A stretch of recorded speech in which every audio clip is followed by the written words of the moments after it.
গরম। কি সোহেল, কোক দেবো নাকি একটা? না বাবলু ভাই, এই জিনিস এখন আর খাচ্ছি না। কেন, কি হইলো আবার? শোনেন নাই, এটা তো ওই জায়গা। তো খবরটা তুমি কই পাইলা? কেন, সুলতান যে বললো। কি সুলতান সুলেমান, তুমি নাকি কইছো কোক ওই জায়গার? বাসার তো আমার তাই দেখাইলো। সোহেল বলে সুলতান, সুলতান বলে পাশার, আর পাশার বলে আকাশে দেখছিলা। ভাই, আকাশ কুসুম পেজ থেকে তো শেয়ার দিছিল। আরে মিয়ারা, কোক মোটেও ওই জায়গার না। 138 বছর ধরে 190টা দেশে লোকে কোক খায়। তুরস্কে খায়, স্পেনে খায়, দুবাইতে খায়, আর ফিলিস্তিনে তো কোকের ফ্যাক্টরি আছে।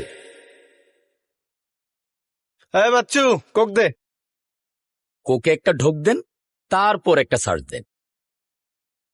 গত 62 বছর ধরে আমাদের আবেগে স্মৃতিতে মিশে আছে কোক। এই তো আমাদের Coke. Wake up to reality. أبدا لن نحيد، أبدا لن نحيد، أبدا لن نحيد عن خطى الإيمان. دربنا درب قويم، دربنا درب قويم بالهدى القرآني.